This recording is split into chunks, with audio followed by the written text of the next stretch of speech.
मंडी बाजार में हल्की हल्की बारिश हो रही थी, जिसके चलते सभी सब्जी वाले अपनी सब्जी समेट रहे हैं। इस बारिश को भी अभी होना था। अरे कोई बात नहीं आशा, वैसे भी घर जाने का समय हो गया था। आशा और विनोद बाकी सब्जी वालों की तरह अपनी सारी सब्जी समेट लेते हैं और घर आते हैं। घर में ये जगह जगह पानी, हाँ? और सारी सब्जी बिस्तर पर। माँ जी, हमारे घर की छत टपक रही, अगर सब्जी गीली हो जाती तो वो बेचने लायक नहीं रहती। अगले हफ्ते देवर जी की शादी है, उन्होंने ऑफिस में छुट्टी क्या मांगी, उन्हें नौकरी से निकाल दिया गया। कुछ दिनों में मेरी देवरानी आ जाएगी और बारिश का महीना भी शुरू होने वाला है। घर काफी कमजोर हो गया, समझ नहीं आ रहा है क्या करें। बहू तुम प्रेग्नेंट हो, ज्यादा फिक्र मत करो। अभी मानसून आने में समय है और मेरा बड़ा बेटा अमित वो शहर में कमा रहा है। इस बार जब वो पैसे भिजवाएगा तो हम उससे घर की मरम्मत करवा लेंगे। इतने में बाहर बारिश तेज हो जाती है, जिस वजह से घर की छत अब ज्यादा टपकने लगती है और आस्था अपनी सास के साथ मिलकर जगह जगह बाल्टी रख देती है और कुछ ही देर में बारिश बंद हो जाती है। और अगली सुबह, आशा, घर में जो सब्जियां रखी हैं तुम उसे घर के बाहर बहू के साथ बैठकर बेच लो। मैं मार्केट से ताजी सब्जी लेकर आता हूँ। हम जितनी ज्यादा सब्जी बेचेंगे उतनी अच्छी कमाई होगी। शादी का घर है, पैसों की जरूरत है। विनोद के कहने पर आशा आस्था के साथ जो सब्जियां खराब होने वाली थी उन्हें बाहर लेकर बैठ जाती है और कम दाम पर बेचने लगती है। क्या बात है आशा बहन, इतने कम दाम पर सब्जी दे रही हो? हाँ बहन, प्याज टमाटर गीले हो गए और तुम तो जानती हो गीले होने के बाद सब्जी कितनी जल्दी खराब होने लगती। घर में रखे रखे खराब हो, इससे बढ़िया है बेच दूं। ये लीजिए आंटी आपके टमाटर। आस्था और आशा सब्जियां बेच रही होती हैं तो वहीं मार्केट से विनोद ज्यादा मात्रा में सब्जी लेकर घर आ रहा होता है और अचानक उसके रिक्शे का एक्सीडेंट हो जाता है, जिसमें विनोद के दोनों पैर टूट जाते हैं। और जब पूरे परिवार को पता चलता है तो पहले वो सब विनोद की मरहम पट्टी करवाकर घर लाते हैं और परेशान हो जाते हैं। अब हम क्या करेंगे? घर की भी मरम्मत करवानी, कुछ दिन में छोटी बहू भी घर आनी है, घर में पैसे भी नहीं है, कैसे होगा सब कुछ? सही कह रही हो माँ, मुझे भी बड़ी टेंशन हो रही है। वहाँ भैया का भी काम सही से नहीं चल रहा और मुझे भी नौकरी नहीं मिल रही। आप अकेले कैसे सब्जी बेचने जाओगे? जब तक मुझे नौकरी नहीं मिल जाती मैं आपके साथ चलूंगा। नहीं देवर जी, इस वक्त पैसों की बहुत जरूरत है, इसलिए आप नौकरी देखो। माँ जी के साथ सब्जी बेचने का काम मैं कर लूंगी। पापा जी आप घर में ही रहना जब तक पूरी तरह से आप ठीक नहीं हो जाते। बारिश का मौसम शुरू होने वाला था। गरीब परिवार के हाथ में इतने पैसे नहीं थे कि वो अपने घर की मरम्मत करवा सके, पर वो जैसे तैसे विनोद के साथ व्हील चेयर का जुगाड़ कर लेते हैं। वहीं विनोद की हालत की वजह से आशा प्रेग्नेंट आस्था के साथ बाजार जाकर सब्जी बेचती है, तो वहीं पूरे दिन दिवाकर नौकरी की तलाश में इधर से उधर भटकता है। ऐसे ही एक रात जब आस्था आशा के साथ सब्जी बेचकर घर आने लगती है तो अचानक से बारिश होती है। माँ जी हमें अपना सब्जी का ठेला लेकर जल्दी घर जाना होगा, बारिश तेज हो रही है, घर में पानी ना भर जाए। पापा जी भी अकेले हैं। हाँ बहू, घर की चिंता तो मुझे भी सता रही है, परसों ही दिवाकर की शादी भी है। जल्दी से आशा और आस्था घर जाते हैं और दोनों सास बहू सबसे पहले अपनी सब्जियों को बिस्तर पर रखती हैं और जहाँ से छत टपक रही होती है वहाँ बाल्टी लगा देती है। समय ऐसे ही गुजरता है और बहुत जल्द दिवाकर की शादी हो जाती है, साथ ही उसे मजदूरी का काम भी मिलता है। माँ, कहीं नौकरी नहीं मिल रही थी, इसलिए जब बड़ी मुश्किल से फैक्ट्री में मजदूरी का काम मिला तो मैंने इस काम के लिए हाँ कर दी। बेटा जब तक तेरे पापा ठीक नहीं हो जाते तुझे जो काम मिलता है कर। तेरे पापा का इलाज, घर की मरम्मत, बहुत कुछ सर पर है। इतना बोलकर पूरा परिवार खाना खाने के लिए बैठ जाता है और एक बार फिर तेज आंधी तूफान चलती है और तेज बारिश होने लगती है, जिस वजह से न सिर्फ अब छत से बल्कि खिड़की भी टूट जाती है और वहां से भी बारिश का पानी आने लगता है। माँ जी घर की हालत तो बिगड़ती जा रही है, हमें कुछ कर्ज लेकर घर ठीक करवा लेना चाहिए। काजल, अब हम और कर्ज नहीं ले सकते। देवर जी की शादी में पहले ही हमने काफी कर्ज ले रखा है। देखिए घर में पानी आ रहा है, हम इस गीले में बैठकर कैसे खाना खाएंगे? मेरा मायका भी गरीब था पर हमारे घर के हालात इतने बुरे नहीं थे। ससुराल में आते ही काजल को बारिश और परेशानियों का सामना करना पड़ता है, जिस वजह से वो दुखी हो जाती है। इसी तरह सुबह होते ही आस्था और आशा सब्जी बेचने के लिए जाते हैं तो वहीं दिवाकर मजदूरी करने और घर में काजल ससुर और घर की देखभाल करती हैं। पापा जी आप बिस्तर पर ही रहिए, मैं बाहर से सारी सब्जी अंदर लाकर रख देती हूँ। अकेले काजल बाहर से सारी सब्जियां अंदर लाकर रख देती है, पर बारिश इतनी तेज होती है कि बारिश का पानी धीरे धीरे घर में आने लगता है और घर में पानी भर जाता है, जिस वजह से अकेली काजल घर से बारिश का पानी बाहर निकालने लगती है।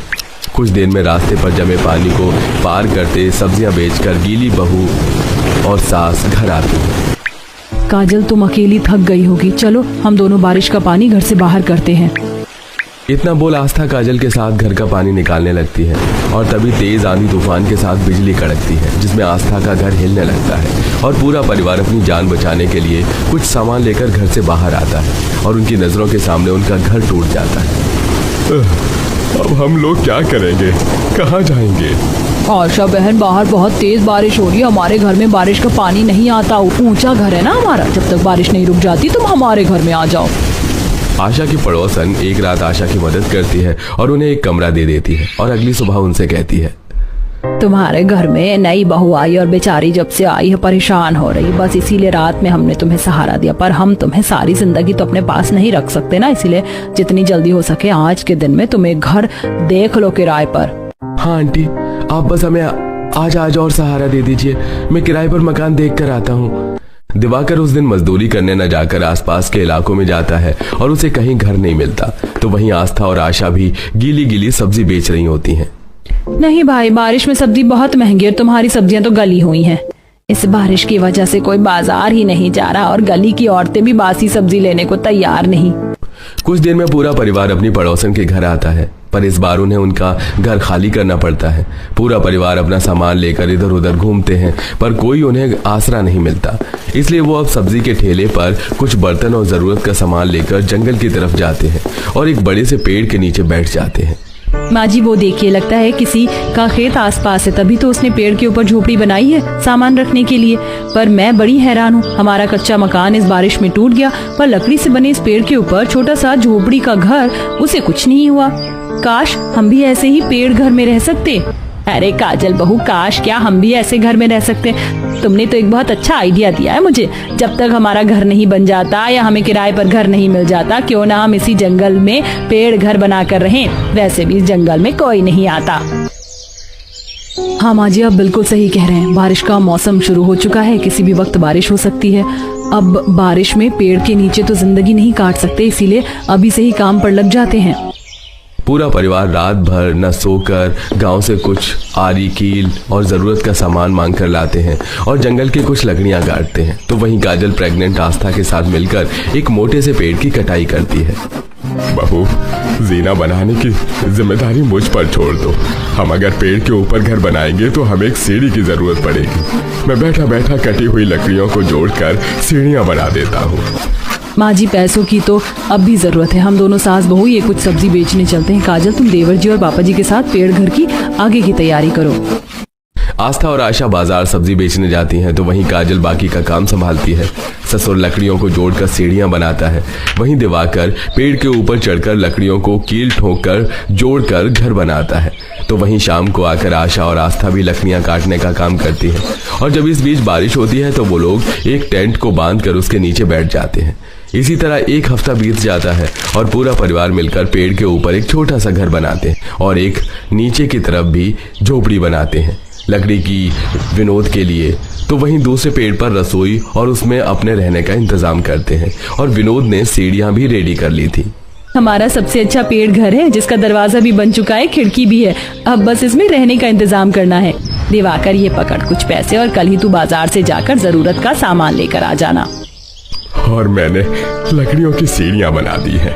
पेड़ के ऊपर जो घर बनाया है उस तक पहुंचाने के लिए वो काम आएगी। पहले तो वो लगा दे। विनोद के कहने पर दिवाकर जाता है और बनाई हुई सीढ़ियां लगा देता है, जिसके बाद पेड़ के ऊपर वाले घर में काजल और दिवाकर रहते हैं, तो वहीं पेड़ के नीचे वाले घर में आस्था अपनी सास ससुर के साथ रहती है। फिर दिवाकर जाकर जरूरत का सामान ले आता है और फिर सब नीचे वाले पेड़ घर में आते हैं और बारिश होती है। माँ जी, बारिश से परेशान हम लोग भटक रहे थे। आज अपने पेड़ घर में इस बारिश को देख कितना अच्छा लग रहा है। मुझे तो अपना पेड़ घर बहुत पसंद आया। हमारे पास खुद की जमीन है। हम अपनी जमीन छोड़कर सारी जिंदगी इस पेड़ घर में नहीं रह सकते। बस एक बार मेरा बड़ा बेटा आ जाए तो मैं गांव में अपना घर बनाना शुरू करूं। विनोद की बातें सुन काजल और आस्था अपने पेड़ रसोई में जाती है और खाना बनाती है। रसोई की खिड़की के पास ही एक घोंसला था जिसमें चिड़िया और उनके बच्चे थे, जिन्हें वो थोड़ी सी रोटी दे देती है। वहीं कुछ देर में पूरा परिवार एक साथ खाना खाता है। फिर से बारिश होने लगी। अब तो हमारे पास हमारा पेड़ घर है। चलो हम सब अपने घर में जाकर सो जाते हैं। काजल और दिवाकर सीढ़ियां चढ़कर ऊपर अपने पेड़ घर में जाते हैं। जहां वो बिस्तर पर लेटे हुए बातें करते हैं। ये पेड़ घर कितना अच्छा है ना, कितना ठंडा लग रहा है, कितनी अच्छी खुशबू आ रही है। हाँ काजल, सच में ये घर बहुत अच्छा है। तुमने सोच और माने इसे पूरा कर लिया। माँ जी पापा जी सो गए हैं, अब आप भी सो जाइए। वैसे सब्जियां खत्म हो गई हैं, मंडी से कल सब्जी लेकर आनी होगी, हमें जल्दी उठना है। रहने दे बहू, मैं चली जाऊंगी कल, तू आराम कर, प्रेग्नेंट है, कल भी बारिश होगी तो परेशान होगी, तू भी सो जा अब। इस तरह गरीब ससुराल पेड़ घर में अपना गुजारा करता है। वहीं दोनों सास बहू सब्जियां बेचने बाजार जाते हैं और दिवाकर भी काम करता है। कुछ ही दिनों में अमित घर आ जाता है और वो लोग अपना पक्का घर बनवाते हैं और कुछ महीनों में घर बनने के बाद वो लोग अपना पेड़ घर खाली करके अपने घर चले जाते हैं। अरे बेटा, समझने की कोशिश करो, इस 4 मंजिला दीवारी के अंदर बैठी हुई जो राजकुमारी है, जो इस घर की इज्जत है, वो मेरी ही बेटी है, मुझे जाने दो। अरे अम्मा, ये 4 मंजिला रईसों का घर है। इस अमीर घराने में आप कहना चाहती हो कि आपकी बेटी साक्षी मालकिन है? क्या अच्छा मजाक है। अरे बेटा, तुम्हारा दिमाग मोटा है क्या? मेरी तो समझ में नहीं आ रहा है कि तुम्हें कैसे समझाऊं कि मैं इस घर की मालकिन मेरी बेटी है। तुमने तो बस अपनी रट लगाई हुई है। अरे अम्मा, हम ऐसे ही किसी को भी अंदर नहीं जाने दे सकते हैं, हमें इजाजत नहीं है। अगर तुम अंदर गई और तुम्हारा अंदर वालों से कोई रिश्ता न निकला तो बता रहा हूँ, मैं तो बड़ी तमीज से बात कर रहा हूँ। अंदर वाले तो घास भी नहीं डालेंगे। तू दरवाजा खोल, मेरे भी सर पर सींग नहीं निकल रहे जो मैं बेवजह जाऊंगी। सुलेखा वॉचमैन से बहसबाजी करके किसी तरह अंदर आ जाती है। सुलेखा एक गरीब औरत थी जिसकी 2 बेटियां थी। दोनों ही बेटियों की शादी हो चुकी थी और ऐसे में सुलेखा आज अपनी बड़ी बेटी के घर आई। सुलेखा का घर अपनी बेटियों के घर से ज्यादा दूर तो नहीं था, लेकिन फिर भी उसे अपनी बेटी के घर में जाने के लिए भी इजाजत लेनी पड़ रही थी, क्योंकि उसकी बड़ी बेटी बेहद ही अमीर और 4 मंजिला मकान में रहती थी। कितना अच्छा घर है, शादी के बाद तो ये घर और भी अच्छे से दिखाई दे रहा है। वो रही मेरी बच्ची साक्षी। ये क्या माँ, यहाँ कैसे? और ये ऐसे मिट्टी से भरी हुई चप्पल ही पहन कर आ रही है। माँ, आपको दिखाई नहीं देता है? चप्पल देखो, क्या दलदल में से ही निकल कर आ रही हो क्या? कितनी मिट्टी है। ओह हाँ, चप्पल। सुलेखा बेचारी चप्पल उतार कर अपनी बेटी की तरफ को जाने लगी कि तभी माँ, अंधी हो क्या? यहाँ कोई आपके बाप का नौकर बैठा हुआ है। वहाँ एंट्रेंस पर जो पोछे का कपड़ा पड़ा हुआ है, इस गंदगी को उससे साफ करो, समझ आया? नॉनसेंस। साक्षी ने ऐसे ही अपने घर के नौकर चाकर के सामने सुलेखा की बेइज्जती कर दी। क्या है माता श्री, अब अंदर भी आओगी या कुछ लेने के इरादे से आई थी? नहीं नहीं बेटा, मुझे तुझसे कुछ भी नहीं चाहिए और मैं तो बस तुझे यहाँ देखने को आई थी। लगता है कि तू बहुत बिजी है तो मैं चलती हूँ। सुलेखा ऐसे बोलकर अपनी बेटी के घर से निकल आई। अभी वो आ ही रही थी कि तभी उसे अपनी 2 पड़ोसन मिली। अरे सुलेखा, तूने क्या अपनी बड़ी बेटी के यहाँ नौकरानी होने का काम शुरू कर दिया है? दरवाजे पर बैठी हुई पोछा क्यों लगा रही थी तू? तुम्हें क्या, मैं अपनी बेटी के यहाँ पोछा लगाऊं या झाड़ू? आ जाती है फट्टे में टांग अड़ाने। माँ, किससे बातें कर रही हो? अरे निधि बेटा, तू कुछ नहीं, बस मैं यहीं साक्षी के घर तक आई थी। बस दीदी की याद आती है आपको माँ? अच्छा चलो मेरे घर चलो, यहीं पास में ही है मेरा घर। अब यहाँ मिल गई हो तो ऐसे नहीं जाने दूंगी। अरे नहीं नहीं बेटा, मैं तो बस घर जा रही थी। चलो ना माँ, वैसे मेरा घर 4 मंजिला तो नहीं है, 1 ही मंजिला है, लेकिन आपको चलकर अच्छा लगेगा। निधि जिद करके सुलेखा को अपने साथ अपने ससुराल ले गई। निधि सुलेखा की छोटी बेटी थी और साथ ही उसका ससुराल भी गरीब था, लेकिन फिर भी सुलेखा का निधि ने बड़े ही अच्छे से स्वागत किया। अरे माँ जी, आप आई हो, बैठो। अरे नहीं नहीं दामाद जी, बैठे रहो। बड़े दिनों के बाद इधर का रुख किया आपने। आओ बैठो समधन जी। सीमा ने बड़े ही प्यार और इज्जत से सुलेखा का स्वागत किया। सुलेखा वहीं सीमा के पास बैठी और मान, जो कि उसका दामाद था, वो जल्दी से बाहर से सुलेखा के लिए नाश्ते का सामान ले आया। अरे अरे दामाद जी, आप भी ना क्यों परेशान हुए? और तू निधि, तूने क्यों मेरे लिए नाश्ते का सामान मंगवाया? क्यों ना मंगवाती, आप मेरी माँ हो। निधि ने ऐसे ही बड़े प्यार से अपनी माँ की खातिरदारी की। एक तरफ बड़ी बेटी थी जिसके 4 मंजिला घर में भी माँ को बेइज्जती मिली, तो वहीं दूसरी तरफ छोटी बेटी थी जिसके 1 मंजिला घर ने सुलेखा को इज्जत दी और उसका मन खुश कर दिया था। निधि की ऐसी इज्जत से अपनी खातिरदारी देख सुलेखा वहीं बैठे बैठे पुराने दिनों में खो गई, जब उसकी बेटियों की शादी नहीं हुई थी। हाँ तो साक्षी, बता तुझे कैसा लगा है लड़का? माँ, बिल्कुल मेरे सपनों का राजकुमार है, राजकुमार। आपने मेरे लिए वैसे ही ससुराल में रिश्ता देखा जैसा कि मैं चाहती थी। 4 मंजिला घर और अमीरी। अब आप देखना माँ की शादी के बाद मैं आपको कितना ज्यादा खुश रखूंगी। इस झोपड़ी में बहुत दुख काट लिया आपने। बढ़िया है दीदी, आपकी तो लाइफ बन गई। बनती कैसे नहीं, मेरी लाडली है मेरी साक्षी। अच्छा निधि, तू ना एक काम कर, जा जाकर बर्तन धो ले। जी। मेरी जिस बेटी ने मुझसे वादे किए थे वो सब भूल गई। कितना बदल गई है साक्षी अमीर ससुराल जाकर। अपनी माँ को ही इज्जत देना भूल गई। माँ, माँ। हाँ हाँ बोल। माँ किस सोच में गुम हो? निधि की बात को सुनकर सुलेखा बस मुस्कुरा दी। कुछ देर चाय पीने के बाद सुलेखा अपनी छोटी बेटी के घर से भी लौट आई, लेकिन उसने साक्षी के घर की हरकतों को भी दिमाग में नहीं रखा। ऐसे ही थोड़ा समय और बीता और साक्षी के एक दिन अचानक से तबीयत बिगड़ गई। जब ये खबर सुलेखा को लगी तो उससे खुद को रोका नहीं गया और वो सीधा सब कुछ बुलाकर साक्षी की तबीयत पूछने को भागी। लेकिन रुको बहन, कहाँ घुसी चली आ रही हो? अरे माँ जी, मेरी बेटी को क्या हुआ, उसकी ही चिंता मुझे अंदर ही अंदर खाए जा रही है। बेटी का तो बहाना है, तुम्हें कुछ चाहिए हो तो बताओ, मैं यहीं से तुम्हें देकर भेज दूंगी, क्योंकि साक्षी तो ऊपर 4थी मंजिल पर है और वहाँ अमीर मेहमान भी है। नहीं बहन, मैं यहाँ किसी लालच के लिए नहीं आई हूँ। अगर साक्षी ऊपर भी है तो मैं उसके लिए सीढ़ियाँ चढ़ लूंगी। सुलेखा ऐसे बोलकर सीढ़ियाँ चढ़ते हुए अपनी बेटी की खातिर ऊपर जाने लगी। 2 मंजिल तो उसने जैसे तैसे चढ़ लिया, लेकिन फिर उसके पांव जवाब देने लगे तो वो सीढ़ियों पर ही बैठ गई और उसी दौरान उसका दामाद आया। माँ, ये आप हो? क्यों आई हो? बेटा, साक्षी को ही पूछने आई थी, लेकिन मेरे पैर। आप ऊपर जाकर क्या करोगी? वैसे भी ऊपर मेरे अमीर मेहमान आए हुए हैं। तुषार ऐसे बोलता हुआ सुलेखा को सीढ़ियों पर ही छोड़कर चला गया। सुलेखा को ये सब बेइज्जती पसंद नहीं थी, लेकिन बेटी से मिलने की खातिर वो माँ सब कुछ बर्दाश्त कर गई। बड़ी ही मुश्किल से सुलेखा ऊपर आई और ऊपर आकर उसने देखा कि साक्षी मेहमानों के साथ हंस रही थी। माँ, तुम फिर से क्यों? बेटा, तेरी तबीयत पूछने ही आई हूँ, कैसी है तू? नीचे जाओ अभी के अभी। माँ, आपको दिखता नहीं है यहाँ कितने अमीर अमीर लोग आए हुए, बस मुंह उठाकर चली आई। क्यों हर किसी के सामने मेरी बेइज्जती करवाती हो? मैंने तो इन्हें सीढ़ियों से ही जाने को बोला था, लेकिन इन्हें बात समझ कहाँ आती है। माफ कर दे साक्षी और दामाद जी, मेरे आने से आपकी इज्जत कम हुई, इसके लिए मैं माफी चाहती हूँ। चलती हूँ।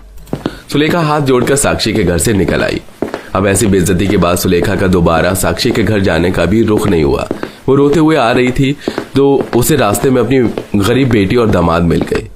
माँ, क्या हुआ, रो क्यों रही हो? तो कभी मेरे साथ ऐसे नहीं करेगी ना, चाहे तेरा 1 मंजिला मकान हो या 10 मंजिला। बोल। नहीं नहीं नहीं करूंगी माँ। लेकिन माँ, हुआ क्या है, बताओ तो सही। निधि और मान दोनों एकदम से टेंशन में आ गए। निधि अपनी माँ को अपने घर लेकर आई, जहाँ जाने के बाद सुलेखा ने उसे पूरा वाकया बताया। तुषार और साक्षी का इतना बुरा बर्ताव जानकर निधि और मान को बहुत ज्यादा गुस्सा आया और माँ, चलो मेरे साथ। उस घमंडी का घमंड आज तो मैं तोड़ना आई ना माँ, तो मेरा नाम निधि नहीं। जिन दीवारों के बीच आपको बेइज्जत किया गया ना, वहीं से आपकी इज्जत खींच कर लाऊंगी मैं। निधि और मान दोनों सुलेखा के साथ साक्षी के 4 मंजिला घर में चले गए और वो तीनों बिना कुछ देखे सीधा साक्षी के पास पहुंचे, जहां जाकर निधि ने बीमार साक्षी को एक थप्पड़ मारा। निधि, तू बेशर्म, शर्म नहीं आई तुझे? जिस माँ ने तुझे जन्म दिया, तूने उसी को बेइज्जत कर दिया। और तू बस नाम का अमीर है, तेरे संस्कार कहाँ गए? दीदी, मैं कभी ये हरकत ना करती अगर बात माँ की ना होती तो, लेकिन तुमने मेरी माँ को रुलाया है। कैसी बेटी हो तुम? अरे माँ ने ही तुम्हें ये जिंदगी दी है, तुम्हें अच्छे घर में शादी करवाई, सब कुछ तुम्हारे साथ अच्छा किया, और जब माँ को तुम्हारी जरूरत थी तब तुम झूठी उम्मीदें देकर पीछे हट गई।